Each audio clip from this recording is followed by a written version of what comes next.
सरकार शिंदे फडणवीस आणि पवार राजीनामा द्या. महिलांवरती अत्याचार बंद झालाच पाहिजे. महिलांवरती अत्याचार बंद झालाच पाहिजे. फाशी द्या, फाशी द्या, नरधमाला फाशी द्या, नरधमाला फाशी द्या, नरधमाला फाशी द्या, बलात्कारांना फाशी द्या. शिंदे फडणवीस राजीनामा द्या. शिंदे फडणवीस राजीनामा द्या. अशा सरकारचं करायचं काय? अरे मिंदे सरकारचं करायचं काय?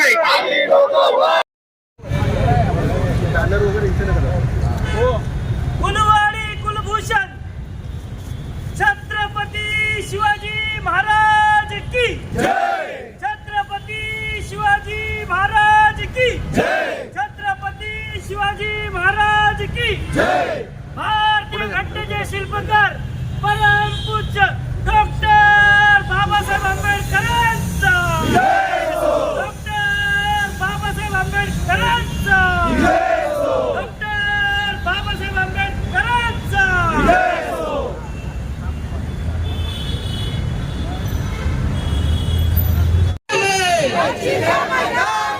नारी के सम्मान में, नारी के सम्मान में,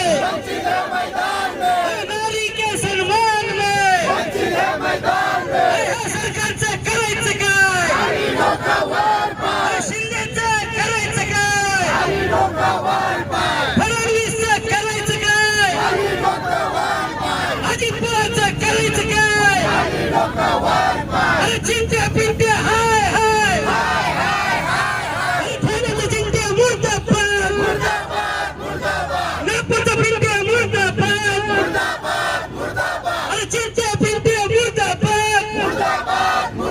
अरे ह्या सरकारचं करायचं काय? मुर्दाबाद, मुर्दाबाद, शिंदे सरकार मुर्दाबाद, मुर्दाबाद, मुर्दाबाद. नारी के सम्मान में,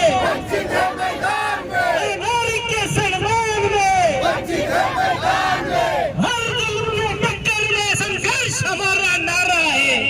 हर जुल्म के संघर्ष में, हर जुल्म के संघर्ष में जय जय जय जय जय भीम, जय शिवाजी जय भीम, जय शिवाजी जय भीम, जय महात्मा फुले जय भीम, जय सावित्री जय भीम, जय शाहू जय भीम,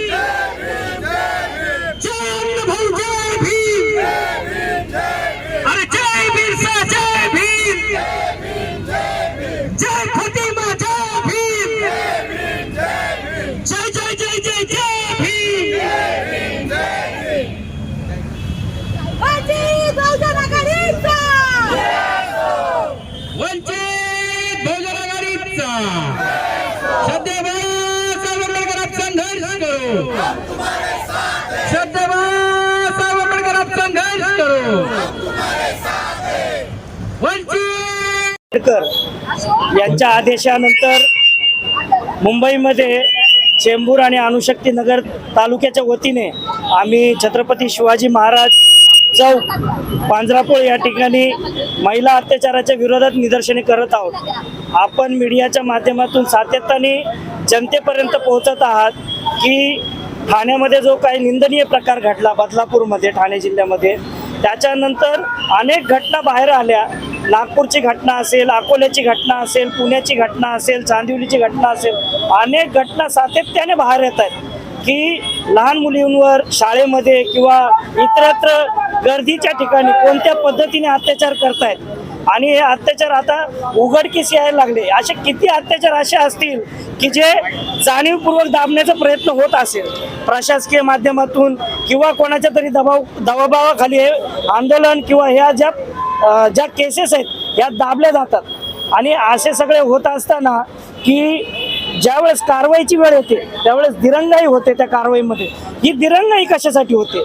आणि ज्यावेळेस असं माहीत पडतं की हे नराधम एकदा यांनी शिक्षा भोगल्याच्या नंतर हे खुलेआम फिरतात पुन्हा एकदा, आणि अशाच सगळ्या पद्धतीने याचा विरोध म्हणून वंचित बहुजन आघाडीच्या माध्यमातून चेंबूर अणुशक्तीनगर तालुक्याच्या वतीने आम्ही वंचित बहुजन आघाडीचे सर्व पदाधिकारी कार्यकर्ते मिळून जे काय अत्याचार चाललेत याच्या विरोधात, या अत्याचाराच्या विरोधात ह्या सरकारला, महाराष्ट्राचे जे सरकार आहे आताचं, ज्याच्यामध्ये फडणवीस आहेत, ज्याच्यामध्ये गृहमंत्री फडणवीस स्वतः आहेत, अजित पवार आहेत, या महाराष्ट्राचे मुख्यमंत्री एकनाथ शिंदे यांनी माफी मागून, तमाम महाराष्ट्राच्या जनतेची माफी मागून राजीनामा देण्यात यावा यांचा. एवढंच नव्हे तर काल कणकवलीमध्ये राजकोट किल्ल्यावरती जे काय निंदनीय प्रकार घडलेला आहे, तमाम आमचं मराठी अस्मितेचं दैवत, भारताचं दैवत असणारं आराध्य दैवत छत्रपती शिवराय यांचा पुतळा कोसळला. कालची बाळासाहेबांची स्टेटमेंट सुद्धा आहे की तो पाडला की पडला याच्यावरती प्रश्नचिन्ह निर्माण झालेला आहे. कारण पुतळा कुठल्या पद्धतीने बनवला जातो, काय पद्धत असते, ह्या सगळ्या त्याच्यामध्ये त्रुटी आढळल्याच्या नंतर त्याही घटनेचा आम्ही या ठिकाणी निषेध करतोय. आपल्या मीडियाच्या माध्यमातून आपण चांगल्या पद्धतीने काम करतात. आमचं पोलीस प्रशासन सुद्धा काल महाराष्ट्र नगर या ठिकाणी एक प्रेत आढळलं, त्या प्रेताचा 24 तासामध्ये आमच्या ट्रॉम्बे पोलीस स्टेशनने उलगडा केला. त्याच्यामध्ये असणारे 5 आरोपी 24 तासामध्ये त्यांना अरेस्ट केलं आणि त्यांना तुरुंगात पाठवलं. मी त्याबद्दल आमच्या ट्रॉम्बे पोलीस स्टेशनचे सर्वच पदाधिकारी, आमचे ट्रॉम्बे पोलीस स्टेशनचे सर्व अधिकारी वर्ग, त्याच्यानंतर सर्व त्यांचा स्टाफ, मी त्यांचं अभिनंदन या ठिकाणी करेन, त्यांचे आभार व्यक्त करेन. आणि याच पद्धतीने आमचं जे निर्भया पथक आहे, वारंवार हे निर्भया पथक सुद्धा गल्ली मोहल्ल्यात जाऊन चांगल्या पद्धतीने काम करतं. पण एवढं सुद्धा होऊ नये असे नराधम जन्माला येतात की यांना कुठल्याही पद्धतीची भीती नाही आहे. या असे जे प्रकार आहेत, मला असं वाटतं की आम्ही नागरिक म्हणून सुद्धा असे जे प्रकार घडतात त्यावेळेस आम्ही पोलिसांशी संवाद साधतो की हे निंदनीय प्रकार घडतायत, समोर दिसत आहेत, याच्यावरती ॲक्शन होणं गरजेचं आहे. या प्रश्नाचं आम्ही नेहमी सातत्याने पोलीस प्रशासनाला कळवतो.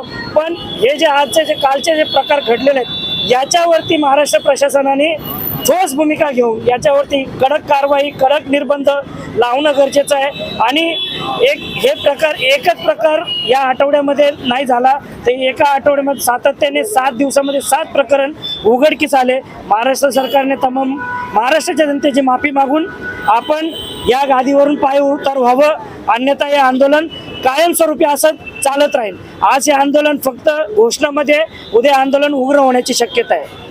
थँक्यू. महिलांना सांगतोय की तुम्ही सुरक्षित, आणि 1500 रुपये देऊन जर बहिणींकडनं राख्या बांधून हात भरून दाखवताय, पण आज महिला सुरक्षित नाही आहेत. आज महिलांसाठी तुम्ही 1500 रुपये देऊन आम्हाला भीक दिल्यासारखं करताय. आज आमच्या मुलीबाईंना, आज आमच्या स्वतःच्या पण मुली आहेत, आज मुलीबाईंना शाळेत पाठवता येत नाही. आज तुम्ही बघताय, काल पण एक ठाण्यामध्ये प्रकार झाला की एक शिक्षक मुलाला शिकवण्यासाठी गेलेले, तर 3 मुलींवर असा अत्याचार झाला. अशा सगळीकडे होत आहेत. आणि तुम्ही विचार करा, एक जागी झाल्या 5-6 जागी लगेच आढळले जातं. म्हणजे हा प्लॅनिंग तरी असेल किंवा म्हणजे राजकारणाचा एक काहीतरी पाया हा म्हणजे राजकारणाने केलेला आहे. कारण की एक जागी जेव्हा बलात्कार होतो त्यामुळे लोकांना भीती वाटत नाही. आज महिला आयोग म्हणून काढलेला आहे, आज महिला आयोग म्हणून महिलांसाठी सुरक्षा म्हणून सांगितलंय. तर त्या महिला आयोगामध्ये सुद्धा आज महिला सुरक्षित कुठे आहे, कुणाला न्याय मिळतोय? हा महिला आयोग पण ह्यांच्यासाठीच बनवला आहे का? आमच्या गरीब जनतेसाठी बनवला नाही का? आमच्या गरीब जनतेतल्या महिला हातावर कमवणाऱ्या त्या त्यांच्या मुलाकडे लक्ष देतील, मुलींकडे लक्ष देतील का कमवतील? आज त्यांच्या 1,500 तुम्ही असं दाखवताय की 1,500 तुम्ही त्यांचं घर चालवताय. त्यांना विकतच घेतलंय म्हणून तुम्ही दर टायमाला दाखवता मी 1,500. तुम्हाला मिळाले की नाही, तुम्हाला मिळाले की नाही असे मुख्यमंत्री ओरडून सांगतायत लोकांना. पण लोकांच्या घरातले प्रश्न सोडवतायत का? त्यांच्या राशन पाणी तुम्ही पुरवतायत का? आज त्यांच्या मुलांना शिक्षण तुम्ही देतायत का? आज कुठे फी माफ केली जात नाहीये. आज मुलं जे गरीब आहेत ते शिकण्यासाठी, आज किती लोक गरीब असले की त्यांना शिक्षणासाठी पैसे नाही आहेत. आणि आज आमच्या मुली, आज आम्ही मुलींना कुठे लपवायचं? घरात सोडून जायचं, घराला टाळे मारून जायचं? आज आमच्या मुलींना कुठे सुरक्षा आहे ती दाखवा. आज लग्न झालेल्या महिलांना सुरक्षा नाहीये, तर लहान मुलींना सुरक्षा कुठून मिळणार आहे? आणि ह्या सरकारला फक्त ह्याचीच पडले, कोण खुर्चीवर बसणार, कोण मुख्यमंत्री होणार, कोण आमदार होणार, कोण खासदार होणार, पण आमच्या महिला मुली कुठे जाणार? कोणाकडे भीक मागणार आमच्या महिला मुली? आज आम्ही जन्म देताना विचार, लोक म्हणतात ना जन्म झाल्यावर मुली का बघत नाहीत, लोक ह्याच्यासाठी मुली बघत नाही. उद्या मुलींना जर आम्ही मोठं करणार आणि कुठल्याही नराधम येऊन त्यांच्या संगती अत्याचार करणार, कुठल्या हिशोबाने आम्ही मुली पैदा करून कोणाच्या जीवावर सोडणार? बलकी आम्ही सांभाळतो आमच्या मुली. आम्ही आमच्या मुलांना शिक्षण देतो आणि आज आमच्या मुलींना आम्ही कुठेतरी पदवीवर नेतो, तिथेही नराधम बसले. आज ती डॉक्टर सारख्या महिलांवर, सिस्टरवर, पोलिसांवर, सगळ्यांवर अत्याचार होत आहेत. त्यांचा जबाब कोण विचारणार? या सरकारला जबाब विचारलाच पाहिजे. आणि आज तर आम्ही फक्त मोर्चा करतोय, पुढच्या वेळेस आम्ही रस्त्यावर उतरून आग लावणार सगळ्या रस्त्याला आणि सगळ्या गाड्या फोडून मोकळ्या करणार. कारण की आमच्या महिला मुलींचं प्रशिक्षण आम्हाला करायचंय. आम्हाला आमच्या मुलींना कुठेतरी डॉक्टर, इंजिनियर म्हणून बघायचंय. त्यांना बलात्कारी म्हणून घरात बसून त्यांची आम्हाला हे करायची आहे का? हे राजकारण कुठे चाललंय ते बघा. हे राजकारण तुमचं तुमच्यापर्यंत ठेवा, पण आज गरीब जनतेला न्याय मिळालाच पाहिजे. वंचित बहुजन आघाडीचा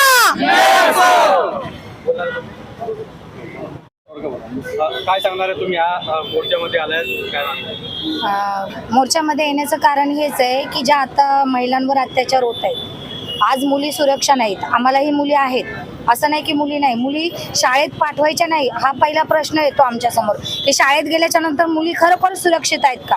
शाळेची व्यवस्था व्यवस्थित आहे का? हे प्रशासन बघतं का? 1,500 पाठवतायत. आज 1,500मध्ये सरकार काय घर चालवतं का? ते 1,500 नको आहे. आम्हाला महिलांची सुरक्षा हवे. महिलांसाठी जे होत आहेत अत्याचार होत आहेत ते कुठेतरी थांबले पाहिजेत आणि ते थांबवण्यासाठीच वंचित बहुजन आघाडीच्या तर्फे महिला आंदोलन इथे केले. जर ते अत्याचार थांबले नाहीत किंवा आम्हाला अजून परत असे आढळले तर खरोखरच आम्ही रस्त्याला काय ना काय करू आणि रोडवर उतरू. त्यावेळेस आम्हाला कोणी अडवू शकत नाही. एवढंच बोला वाटतं की मला फक्त एवढंच बोला वाटतं की मुलींना खूप सेफ राहायला पाहिजे. म्हणजे रात्रीचं मला माहिती आहे की आता नीट UG देणारी खूप मुली आहेत आणि ते पासही होतात आणि मेडिकलमध्ये 4.5 वर्षाचं ते MBBS कॉलेज करतात, मग PG करतात आणि त्याच्यानंतर पण कोलकातामध्ये असे केसेस होते तिथं त्यांचा रेप होतो आणि मग काय होतं की त्याच्याबद्दल काही पण एव्हिडन्स सगळे क्लिअर केले जातात. मला वाटतं की त्यांना कुठेतरी जस्टिस भेटला पाहिजे बस. आणि सरकारला तू काय मागणी करणार आहे? मी फक्त एवढंच बोलणार आहे की त्यांना आहे ना की रात्रीचं मुलींनी सेफ गेलं पाहिजे. कुठेही जसं मुलं जाते तसं सगळ्याला सेफ राहायला पाहिजे. मुलींना पण सेफ भेटायला पाहिजे. मला 1,500 रुपये नको आहे, मला सुरक्षा पाहिजे. काही रुपये नको पण सुरक्षा पाहिजे. मुलींना सुरक्षा पाहिजे. तू बोलणार आहे ताई? आज मोर्चा काढण्यात आलेला आहे वंचित सरकारला काय मागणी करणार आहे? हा मोर्चामधून आम्हाला एकच मेसेज द्यायचा आहे की आम्हाला 1,500 रुपये नको आहे. आम्हाला फक्त तुमची एक महिला सुरक्षित योजना हवी आहे. बाकी आम्हाला तुमचे 1,500 रुपये घेऊन काय आम्ही सुरक्षित नाही. आता आम्ही TYची स्टुडंट आहे, मी दररोज कॉलेजला जाते येते, तर रस्त्यावर भरपूर काही नराधम असतात. तर आम्ही जायचं कसं? जर असे रेपिस्ट जर असेच फिरत राहतील, त्यांना अरेस्ट केलं नाही तर प्रत्येक एक महिला असुरक्षित असेल. तर एवढीच माग आहे की तुमची योजना आम्हाला फक्त ही पाहिजे की महिला सुरक्षित पाहिजे. तुमचे 1,500 रुपये आम्हाला नको आहे. मोर्चा काढण्यात आलाय महिलांच्या सुरक्षेबद्दल, पोरींच्या सुरक्षेबद्दल आज मोर्चा काढण्यात आलाय वंचित तर्फे. काय आज आम्ही चेंबूर आणि अणुशक्ती या 2 तालुक्याच्या वतीने ते महिलांना सुरक्षेसाठी मोर्चा काढलेला आहे. आमचं एवढंच म्हणणं आहे सरकारला की तुम्ही ते दर महिन्याला 1,500 देतायत, ते महिलांना नको आहेत. महिलांना सुरक्षा हवी आहेत. आज आम्हाला मुली आहेत, आज आम्ही कामधंदा करायचा की मुलींसाठी घरात बसायचं? जर आम्ही कामाला गेलो आमच्या मुलांना आम्ही खायला काय घालणार? आम्ही शाळेत कोणाच्या बरोबर जाऊन मुलींना पाठवायचं?